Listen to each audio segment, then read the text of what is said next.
हजरत उमर ने मुस्कुराते हुए कहा पहले खाना लगाओ।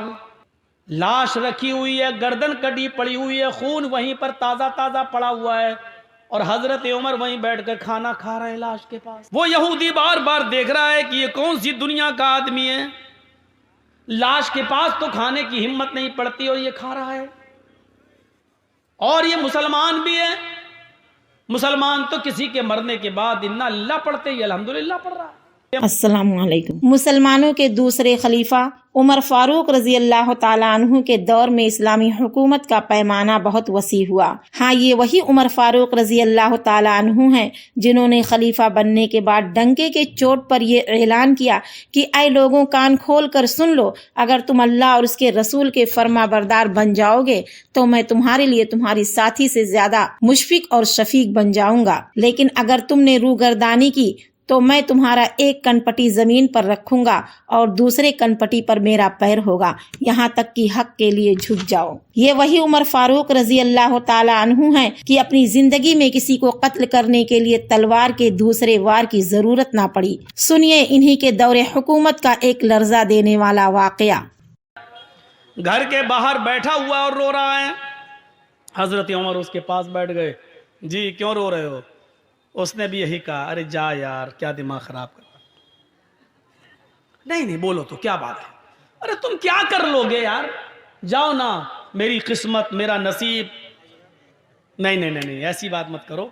देखो रात में तुम निकले हो, रात में मैं भी निकला हूं, परेशान हो आप भी हम भी, चलो बताओ ना क्या बात है, शायद मैं तुम्हारे कोई काम आऊं। रोने लगा और कहने लगा, नहीं जानता कौन है। कहता है कि मेरे भाई, जब तुमने एक रिश्ता जोड़ ही लिया तो सुनो, मैं बहुत किस्मत का मारा हुआ इंसान हूं। मैं इस झोपड़ी के बाहर बैठा हुआ हूं, अंदर मेरी बीवी रो रही है और इधर मैं रो रहा हूं। कहा क्यों, क्या बात है? कहा मेरी बीवी बहुत ही ज्यादा खूबसूरत है और मेरी गांव का एक बहुत मजबूत आदमी, पैसे में भी मजबूत है, असर और रसूख में भी मजबूत है और ताकतवर भी है। उसके आगे पीछे गुंडे भी रहते हैं। वो शख्स रात की तारीकी में आता है और मुझे मेरा कान पकड़कर घर से बाहर निकाल देता है। फिर वो मेरी बीवी के साथ जिना करता है, मेरी बीवी को मजबूर कर देता है गलत काम करने के लिए। नहीं तो वो मुझे और मेरी बीवी दोनों को मारने की धमकी देता है। मेरी बीवी डर जाती है और मारे डर के वो सब कुछ कर लेती है जो उसका ज़मीर उसको गवारा नहीं करता। ओह, ये प्रॉब्लम है। अभी आया था? हाँ आया था और गलत काम करके चला भी गया। हजरत उमर ने कहा, मेरे भाई सच बताओ अब वो कब आएगा? कहा वो एक दिन छोड़कर आता है, आज आया है, गलत काम करके चला गया है, अब वो कल नहीं आएगा, परसों आएगा।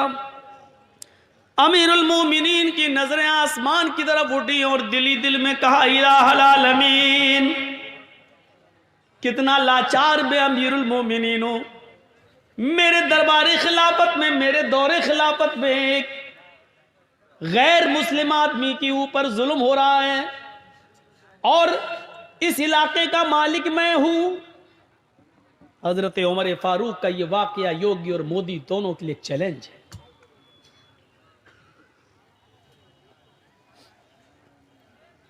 सोचें,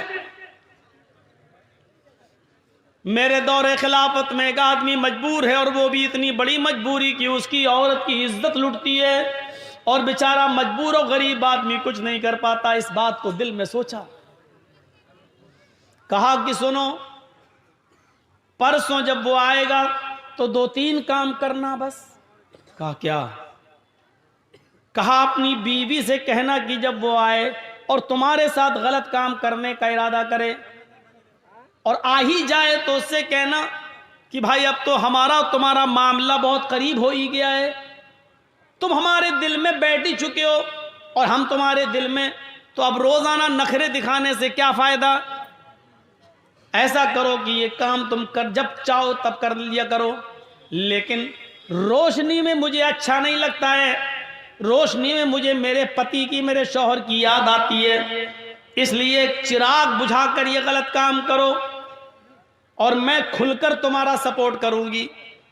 इतना कहना, वो तुम्हारी बीवी की बातों में आ जाएगा और चिराग बुझा देगा, बकिया काम मैं संभाल लूंगा। वो कहने लगा, क्या मतलब है तुम्हारा, बकिया काम संभाल लूंगा, क्या मतलब? कहा तुम डरो नहीं, कुछ नहीं होगा, और अपनी बीवी से ये कह देना कि खाना बनाकर रखना। यार ये क्या मसला, खाने से इसका क्या ताल्लुक है? बस जो कह रहा हूं वो करना। अपनी बीवी को बोलना कि खाना बनाकर रखे, और जब वो तुमसे गलत काम करने लगे तो चिराग बुझा देना। बस एक दिन गुजर गया, वो नहीं आया, दूसरा दिन वो आता है, जिना की नीयत लेकर आता है, जिना के इरादे से आता है, जिना करने के लिए आता है। उस गरीब आदमी की झोपड़ी में घुसता है। हजरत उमर फारूक पहले से तलवार लेकर छिपे हुए हैं, घर के मालिक को भी पता नहीं कि अमीरुल मोमिनीन आ चुके हैं। इस आदमी के आने का इंतजार कर रहे हैं। जब रात पूरी तरीके से अंधेरे में छा जाती है, तब यह शख्स अंदर जाता है, कान पकड़कर घर के मालिक को बाहर बिठाता है, चल बाहर चल, उधर चल, अंदर कर दे बाहर। खुद अंदर जाता है, चिराग जल रहा होता है। बीवी ने आज मुस्कुरा कर कहा, अब आपसे क्या पर्दा करूं, हमारा आपका मामला तो अब रोज का हो चुका है। सुनो, ऐसा करो भाई, अब तुम करते ही हो गलत काम तो खुल के करो, लेकिन चिराग बुझा दो, क्योंकि चिराग जलता है तो मुझे शौहर का प्यार याद आता है। मैं चाहती हूं कि अपने शौहर को भूल जाऊं और तुम्हारी आगोश में आ जाऊं। अंधेरा कर, बातों में आ गया, चिराग बुझा दिया।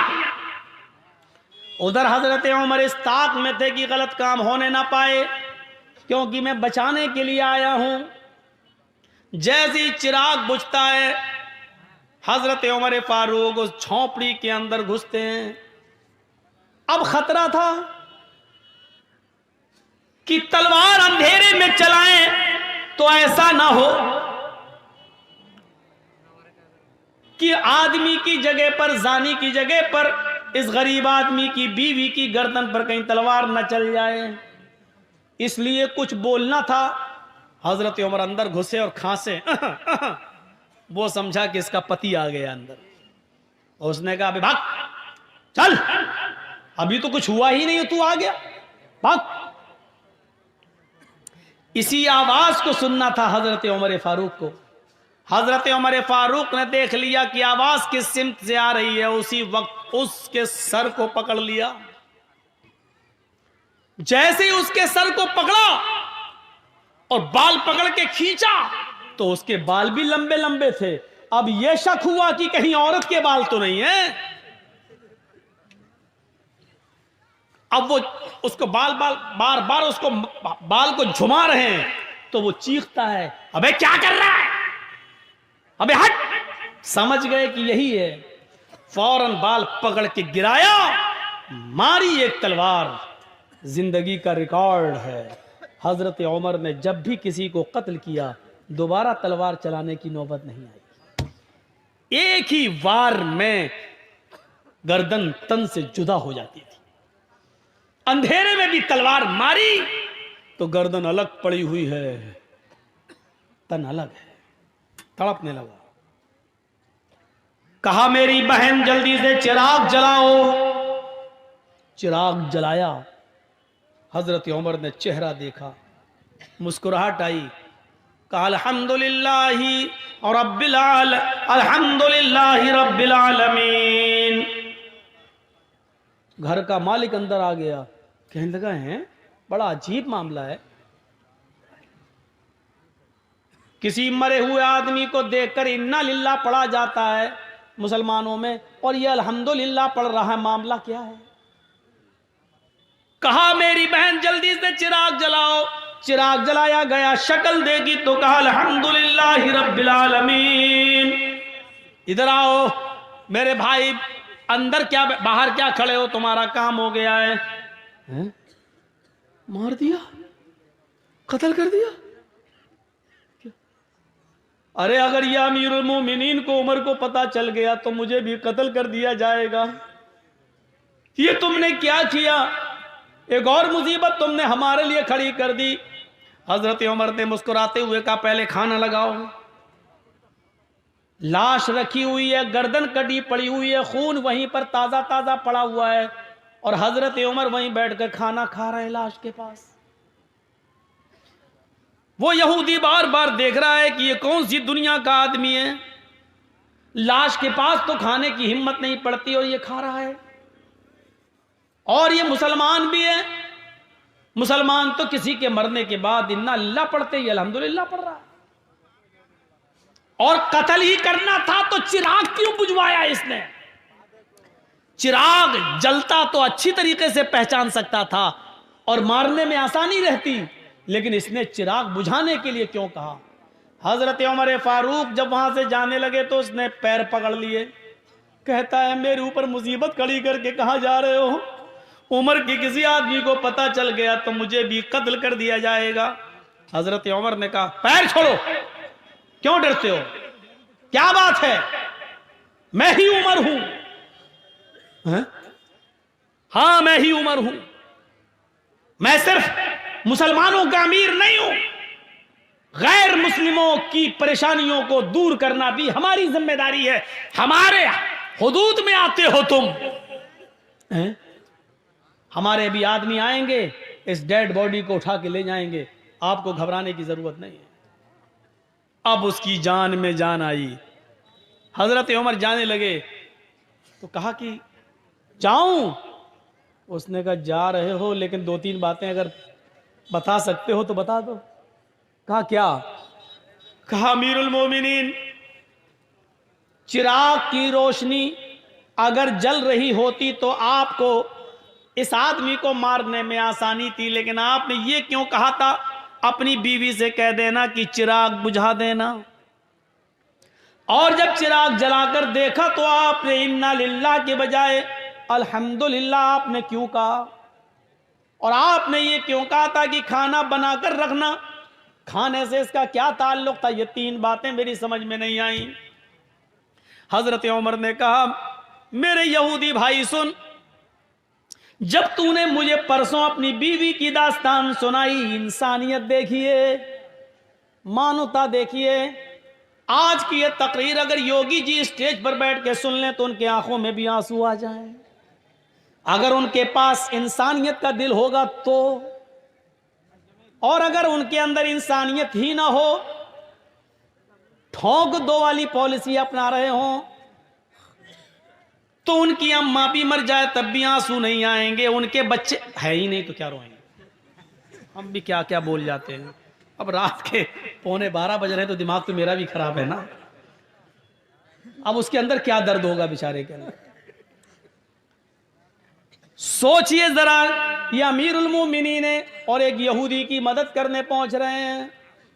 यहां 750 किसान के मरने के बाद कानून वापस लिया जाता है, लेकिन 2 मिनट का मौन तक नहीं रखा गया। मोदी जी आज तक उन 700 किसानों को शहादत का दर्जा देने के लिए तैयार नहीं है। अगर शहादत का दर्जा देंगे तो यह मानना पड़ेगा कि आंदोलन सही था। सोचिए, राजनीति इंसान को कहां से कहां पहुंचा देती है, कहां से कहां तक। किसान कानून वापस लिया जा रहा है, लेकिन उस बेटे के बाप को मंत्री पद से अभी भी बर्खास्त नहीं किया जा रहा है, जिसके बेटे ने किसानों के ऊपर गाड़ी चढ़ा दी। ये राजनीति क्या क्या गुल खिलाती है। कहा, परसों जब मैं आया था और तूने मुझे अपनी दास्तान सुनाई थी तो उस दिन मैंने सोचा, तूने कहा कि बड़ा असर रसूख वाला आदमी है, जान पहचान वाला आदमी है, पैसे वाला आदमी है। तो मैंने सोचा कि आए उमर, ये गलत काम करने वाला कहीं तेरा बेटा तो नहीं है, कहीं तेरे खानदान का कोई आदमी तो नहीं है? इतनी हिम्मत किसकी है जो मेरे दौरे खिलाफत में यहाँ आकर यह काम कर रहा है, तो मेरे दिल में यह ख्याल आया कि इतना गंदा काम मेरे दौरे खिलाफत में कोई मेरे खानदान का, मेरे घर का कोई आदमी तो नहीं कर रहा है। इसलिए मैंने कहा था चिराग बुझा देना। आए मेरे यहूदी भाई, जब मैं घर के अंदर घुसा चिराग बुझाने के लिए, इसलिए कहा था अगर चिराग जल रहा होता और ये आदमी या जिना करने वाला कोई और होता, मेरा करीबी रिश्तेदार होता, मेरा बेटा होता, और तेरे घर में जब मैं घुसता और चिराग जल रहा होता और मेरी नजर उसके ऊपर पड़ती और उसकी मेरे ऊपर पड़ती, तो हो सकता अपना बेटा समझकर, अपने बेटे को देखकर, अपने भतीजे को देखकर, अपने खानदान के किसी रिश्तेदार को देखकर हो सकता था कि मेरा गुस्सा ठंडा हो जाता और तलवार फिर मेरी उसकी गर्दन पर न चलती, और फिर मैं तुझे मनाता कि कुछ ले दे के मामला रफा दफा कर लो। इसलिए मैंने चिराग बुझाने के लिए कह दिया था, ताकि ना मैं शक्ल देखूंगा ना उसकी शक्ल मुझे दिखेगी, तो तलवार चलाने में आसानी होगी। फिर मैंने उसकी गर्दन पे तलवार चलाई, और जब गर्दन मेरे हाथ में आ गई तन अलग, तो फिर मैंने तुम्हारी बीवी से कहा बहन जल्दी से चिराग जलाओ, इसलिए कि मैंने ये देखने की हिर्स थी, लालच था कि देखें मरने वाला मेरा रिश्तेदार तो नहीं है। जब चिराग जला और उसके सर पर मेरी नजर पड़ी तो मैंने अल्लाह का शुक्र अदा किया, इसलिए कि अल्हम्दुलिल्लाह मरने वाला मेरा खानदान का नहीं, मेरा रिश्तेदार नहीं, मेरा बेटा नहीं, मेरा भतीजा नहीं, मरने वाला भी गैर मुस्लिम है, तू भी गैर मुस्लिम है, ये गलत काम करने वाला भी गैर मुस्लिम है। इस पर मैंने अल्हम्दुलिल्लाह रब्बिल आलमीन पढ़ा। तमाम तारीफें अल्लाह के लिए हैं जिसने जो दोनों जहान का पालनहार है, इसलिए मैंने अल्हम्दुलिल्लाह पढ़ा है कि मरने वाला मेरे खानदान का नहीं है। उसने कहा अच्छा खाना बनाने के लिए क्यों कहा? कहा जब तूने परसों मुझे ये दास्तान सुनाई तो उसी दिन मैंने कसम खा ली, उमर तेरे दौरे खिलाफत में यह आदमी परेशान है और तू आराम से कैसे खाना खा सकता है, तू कैसे पानी पी सकता है, तू मौज मस्ती के साथ कैसे रह सकता है। आए उमर, उस वक्त तक तेरे ऊपर खाना हराम है जब तक कि उस आदमी के लिए खाने के लिए रास्ता हमवार न कर देगा, जब तक कि इस आदमी को मारकर और उस आदमी को नजात देकर जब तक मैं फारिग न हो जाऊं तब तक मैं खाना नहीं खाऊंगा। मैं परसों से भूखा हूं, कल दिन भर नहीं खाया, आज दिन भर नहीं खाया। जिंदा रहने के लिए मैंने 1-2 खजूरें खाई और पानी पिया। मेरे दिल में यह था कि जब तक तुझे इस मुसीबत से नजात न दिला दूं, तुम्हारे लिए खाने पीने का रास्ता हमवार न कर दूं। जब तुम चैन से नहीं खा पा रहे हो तो मैं चैन से कैसे खाऊं? जब तुम चैन से बैठ नहीं पा रहे हो तो मैं चैन से कैसे बैठूं? इसलिए मैंने खाना नहीं खाया था। अल्हम्दुलिल्लाह आज मैंने पेट भर के खाना खाया।